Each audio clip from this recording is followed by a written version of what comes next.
Hello viewers, আসসালামু আলাইকুম। আশা করি আপনারা সবাই ভালো আছেন।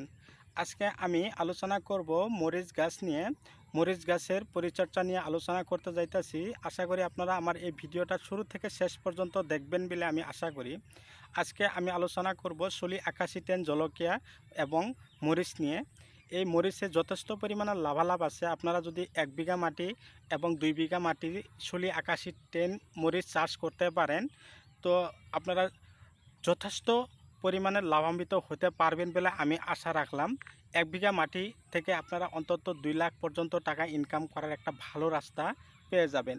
এ জায়গায় কিন্তু 1 বিঘা মাটির শলি 8110 মরিচের চাষ করা হয়েছে।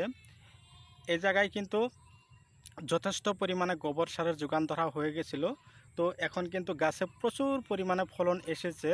তো গাছে প্রচুর পরিমাণে ফলন আসার জন্য আপনারা কি গাছে প্রয়োগ করবেন তা নিয়ে আজকে আমার এই ভিডিও আপনাদের মাঝে দিয়ে দিলাম। আশা করি আপনারা আমার এই ভিডিও দেখে আপনারা উপকৃত হতে পারবেন এবং আপনারাও শলি 8110 মরিচের চাষ করবেন বলে আমি আশা রাখলাম। তো কথা হলো, তো বন্ধুরা, আমি কেমনে করে এই গাছে এরকম ধরনের এই ক্ষেতে এরকম ধরনের মরিচের গাছে প্রচুর ফলন আনলাম তা নিয়ে আজকে আপনাদের সঙ্গে আলোচনা করতে যাইতাছি। কথা হলো, আপনারা আমার এই ভিডিওটা শুরু থেকে শেষ পর্যন্ত দেখবেন, দেখলেই জানতে পারবেন যে আমি আজকে শলি 8110 মরিচ চাষ নিয়ে কি আলোচনা করতে যাইতাছি। তো দেরি না করে আপনাদেরকে আমি ভালো ভালো টিপসগুলো জানিয়ে দিব। সেই টিপসগুলো যদি আপনারা ব্যবহার করতে পারেন তবে কিন্তু আপনারা মরিচ গাছে প্রচুর ফলন আনতে পারবেন এবং গাছের কুকড়ানো বেমার দূর করতে পারবেন।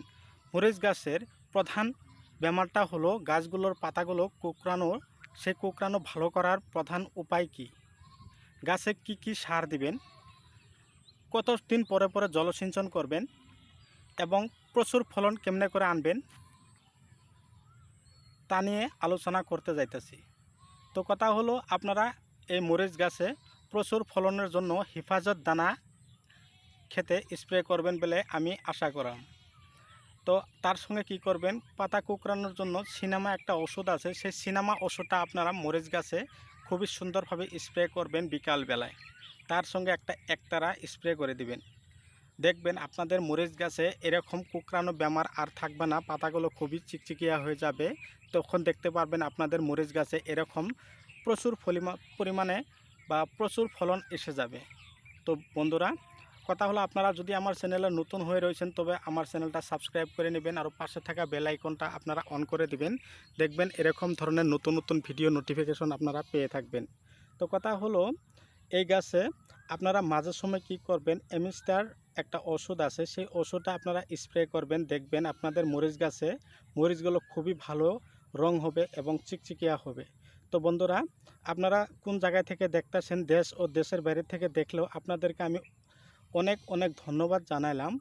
আশা করি আপনারা আমার এই ভিডিও দেখে খুবই উপকৃত হতে পারবেন বলে আমি আশা রাখলাম। তো বন্ধুরা, আজকে আমি এই টিপসটা যে আলোচনা করলাম সেই টিপসটা আপনারা ফলো করবেন। আপনারা দেখতে পারবেন আপনাদের মরিচ গাছে প্রচুর ফলন এসে গেছে। তো আজকে আর আমি আলোচনা না করে আজকের ভিডিও থেকে বিদায় নিলাম। পরবর্তী ভিডিওতে আপনাদের লগ পাবো সেই আশা নিয়ে। খুদা হাফেজ।